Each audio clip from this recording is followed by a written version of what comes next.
11h30 sur Europe 1, bien fait pour vous. Mélanie Gomez et Julia Vignali. Tout de suite, nous accueillons donc de façon plus, on va dire, officielle, notre invité santé du jour. C'est vous, professeur Michel Lejoyeux. Bonjour. Bonjour et merci de cette invitation. Vous êtes chef du service de psychiatrie et d'addictologie à l'hôpital Bichat à Paris. Vous êtes également l'auteur du livre Les 4 temps de la Renaissance, publié chez JC Lattès. Alors pour commencer, est-ce que c'est normal, déjà à cette période de l'année, d'avoir un petit coup de blues, on va dire, un coup de mou? C'est dû à quoi précisément? Chaque année en novembre, comme ça, il y a cette lassitude qui s'installe un peu de façon générale. Il y a vraiment deux tableaux qui sont complètement différents. Quand on est sorti ce matin avec un temps humide, froid, pas beaucoup de soleil, on n'a pas explosé de bonheur. Je ne sais pas vous, mais moi pas particulièrement. Il faisait nuit quand j'ai accompagné ma fille à l'école, je crois. Voilà, donc vous étiez dans un état, vous disiez, ça tombe bien qu'on prévoit une émission sur la dépression saisonnière. Donc l'émotion un peu désagréable, un peu négative, qui arrive en hiver.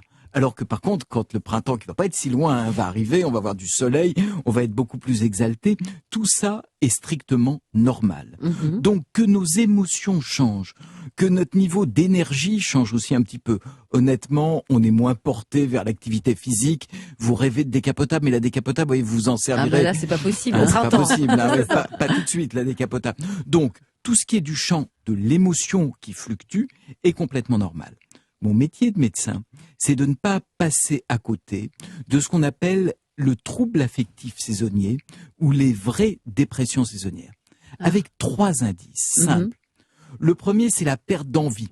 Je me dis, même s'il fait beau, même s'il faisait beau, j'aurais envie de rien faire. Ça, c'est un premier indice. Le deuxième indice, c'est la culpabilité. J'ai l'impression que je ne vaux rien. J'ai l'impression que je suis trop payé. Vous voyez, le jour où vous avez l'impression que... Non, c'est pas le cas. Ça va très bien. Très bien, donc détendez-vous, vous n'avez pas de dépression. On est bien, Julia, tout va bien. Et le troisième point? Le deuxième aussi, vous avez l'impression qu'on est trop gentil avec vous, que votre mari est trop sympa avec vous. Non, c'est normal, quoi. Donc continuez, vous n'êtes pas déprimé. Et le troisième point, c'est le ralentissement. C'est la fatigue de l'esprit et la fatigue du corps. Donc, quand on plus de l'émotion, on a ces 3 critères-là. Là, on est en dépression, c'est ça? Culpabilité, ralentissement. Là, il faut demander un avis médical. D'accord. On peut considérer que c'est plus de la tristesse. On est très au-delà de la tristesse. On est face à une maladie qui va se traiter, éventuellement avec des médicaments. Rappelons-nous quand même que la présence d'une dépression maladie multiplie par 5 le risque de suicide. Donc, on est face à une maladie potentiellement mortelle. Mais qu'est-ce qui se passe physiologiquement quand on est victime d'une dépression dans le cerveau? Qu'est-ce qui se passe? Alors, il y a plein de modifications, mais il n'y en a pas une très simple. Globalement, si vous faites une imagerie de cerveau de quelqu'un qui est déprimé et de quelqu'un qui va bien, vous voyez pas de différence. D'accord. On a des mini-différences autour des neuromédiateurs, de la sérotonine, de la dopamine. Mais mon métier reste formidable parce que l'explication biologique définitive de la dépression n'existe pas. La seule chose qu'on sait, c'est qu'on a une association entre un mode de vie, des médicaments et une psychothérapie qui guérit toutes les dépressions. Donc c'est vraiment un diagnostic qu'il faut pas rater. Ah, vous êtes très optimiste. Toutes les dépressions. Quasiment toutes les Mais dépressions. si on laisse pas traîner aussi, c'est ça qui est important, je crois. Vaut mieux pas laisser traîner parce que c'est une souffrance, c'est une invalidité considérable. Mais les vraies dépressions se guérissent. Ce qu'on guérit pas, c'est les personnalités qu'on appelle pathologiques. Les gens qui sont malheureux depuis toujours, les gens qui viennent me voir en me disant je suis triste depuis que je suis né, je leur dis que voilà, les miracles c'est peut-être Jung qui en faisait, mais moi j'en fais un peu moins dans mes consultations.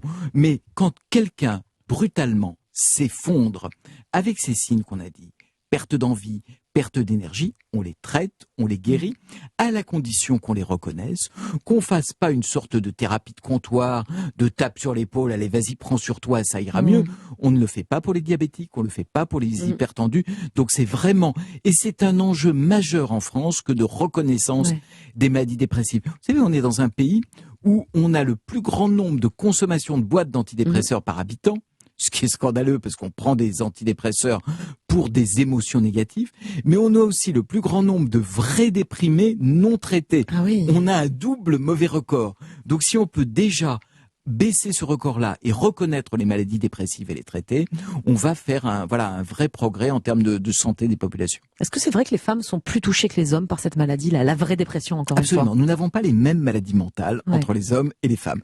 Les hommes boivent plus quand ils vont mal, jouent plus. Les femmes vont avoir plus tendance à avoir ce qu'on appelle des maladies de l'émotion, qui sont les troubles anxieux et les troubles dépressifs, dont le ratio est très clairement supérieur, très clairement supérieur chez les femmes. Mais regardez la toxicomanie, on est meilleur chez les hommes. Donc vraiment l'un dans l'autre. Vous êtes meilleur, vous êtes plus Il y en a atteint. pour tout le monde. On est plus atteint, on est beaucoup plus atteint sur alcool, sur toxicomanie.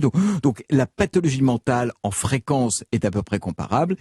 Pour des raisons probablement biologiques et peut-être environnementales, elle va s'exprimer différemment chez l'homme et chez la femme. Professeur Lejoyeux, on va continuer cet entretien passionnant dans quelques minutes. On va revenir avec vous sur notre sujet du jour, la dépression ou plutôt la déprime saisonnière qui est tout de même moins grave que tout ce que l'on vient de décrire à l'instant. Comment repérer ce spleen hivernal et comment le contrer surtout pour retrouver la pêche et notre entrain habituel, Mélanie. Mais quand il fait nuit à 17h et que tout nous pousse à hiberner sous la couette, c'est vrai que c'est pas simple. Restez avec nous sur Europe 1. Europe 1, 11h, 12h30. Julia Vignali et Mélanie Gomez. Vous êtes sur Europe 1 et c'est bien fait pour vous en direct jusqu'à 12h30. C'est votre émission Bien-être tous les matins. Et là, tout de suite, nous sommes en train d'apprendre à repousser cette plaie classique au mois de novembre, la déprime saisonnière. On fait cela avec le professeur Michel Lejoyeux. Je rappelle que vous êtes chef du service de psychiatrie et d'addictologie à l'hôpital Bichat à Paris. Vous êtes également l'auteur du livre Les 4 temps de la Renaissance, publié chez JC Lattès. Alors, on va voir toutes les solutions pour lutter contre ce spleen saisonnier. Et le premier conseil que vous donnez, c'est faites du sport. Non mais sérieusement, ça peut nous aider à aller mieux, bouger pour garder le moral, ça c'est prouvé? Bien sûr. Vous savez, il y a une étude qui est sortie cette semaine qui montre que les antidépresseurs agissent beaucoup mieux et toutes les thérapies de la dépression agissent beaucoup mieux dès qu'on bouge. Quand on bouge, alors là pour le coup vous me parliez d'un rationnel biologique, on a un effet, on va augmenter ses endorphines, vous en apercevez d'ailleurs, quand vous avez bougé, vous avez moins mal, vous avez un peu des contractures, mais l'endroit où vous aviez mal, vous avez moins mal, et on augmente un facteur considérable qui est le facteur de croissance des neurones.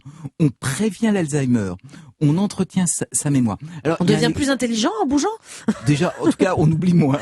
On oublie moins. Mais vous savez, plutôt que de faire des mots croisés terribles ou d'entraîner son cerveau en étant assis à sa table tout l'hiver, on sort, on bouge. Il y a une étude munichoise formidable qui vient de montrer que quand on marche 10 minutes dans le froid, nos copains munichois le Ils ont savent, l'habitude. pendant 10 minutes, on va augmenter de 30% son rythme cardiaque et en même temps, on augmente de 30% son niveau de bien-être. 10 minutes, on les fait marcher 10 minutes. C'est pas grand chose en plus, 10 Non. minutes, c'est Non, faisable. c'est pas grand chose. Ouais. Donc, vous voyez, ce qu'on attend, c'est pas le marathon, c'est pas l'épuisement chaque jour, c'est même pas la performance. Nos collègues cardiologues disent qu'il faut muscler son cœur. Pour muscler ses émotions, il faut juste ne pas être sédentaire.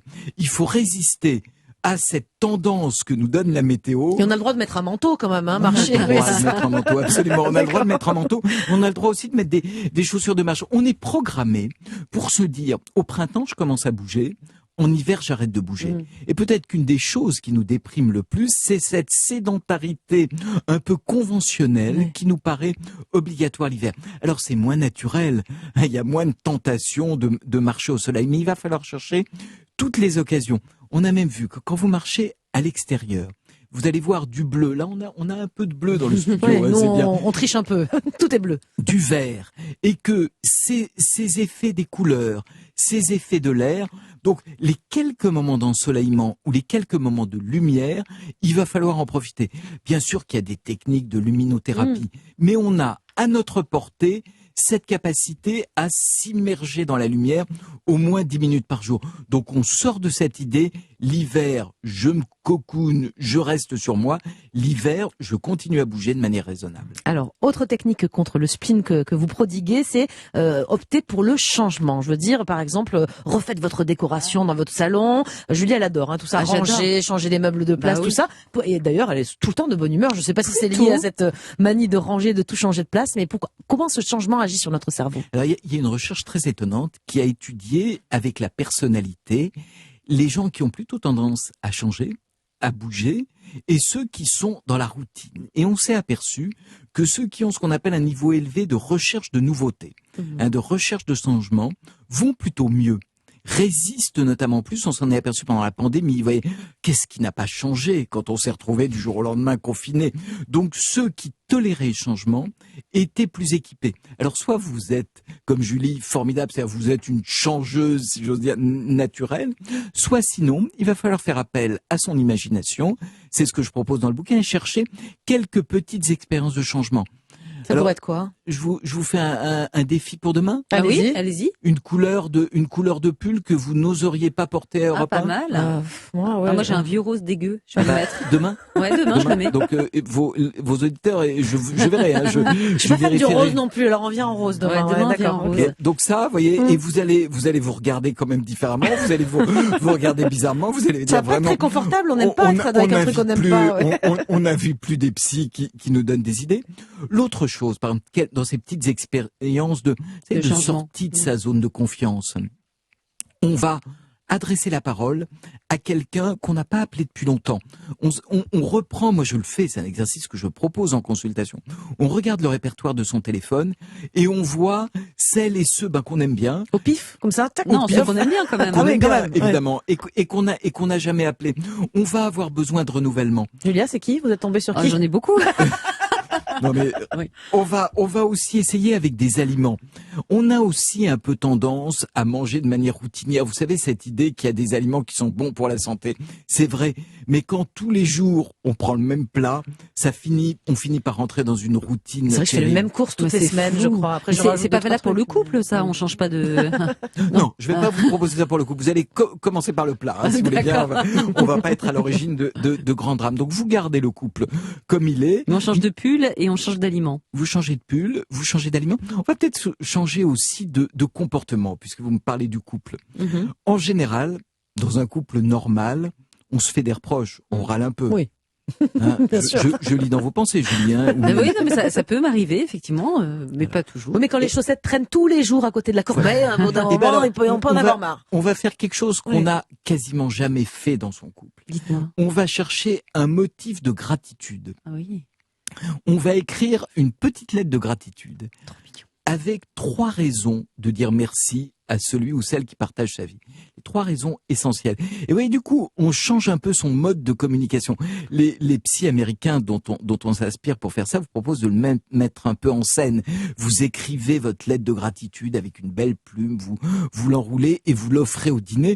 Et tout d'un coup, Il va pas comprendre votre mari, c'est son Moi, je pense qu'il va halluciner. alors il va vous voir en rose, apportant une lettre de gratitude, vous dites c'est rien, on a invité un psychiatre à Europe 1. Donc, ouais, au fond, tous ces petits changements, ou de communication, ou d'habitude, ou de repas, vont au fond doper notre humeur, quand même. Bien sûr. doper Ouais. notre humeur et ouvrir un peu des fenêtres dans un temps qui est plutôt gris. Donc la nouveauté qu'on n'a pas tellement dans le renouvellement de la nature, on va pouvoir l'avoir dans sa manière de penser ou de se comporter. Alors, dans votre livre, professeur, Les 4 temps de la Renaissance aux éditions JC Lattès, vous conseillez aussi, pour lutter contre ce spleen hivernal, de rêver. La rêverie volontaire avec 10 minutes d'esprit vide par jour. Comment on s'y prend concrètement? Ouais, On déjà- fera pas ça tout de suite avec Julien, on fera après l'émission, parce qu'on va pas partir pendant 10 Vous minutes, voulez là. qu'on fasse 10 minutes de silence? Là, ça va être Bah bien non, mais pris.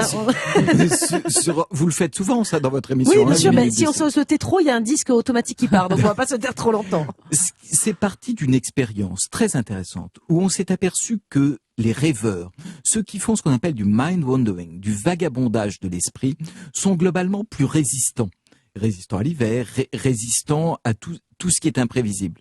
Donc soit vous êtes naturellement rêveuse ou rêveur, de toute façon vous allez les avoir vos 10 minutes de décrochage. Mais vous avez vu que c'est pas du tout à la mode. Aujourd'hui on met sous Ritaline tous ceux dont on pense qu'ils ont des troubles de l'attention. Donc, ouais. Alors que moi ce que je vous propose c'est l'exercice inverse.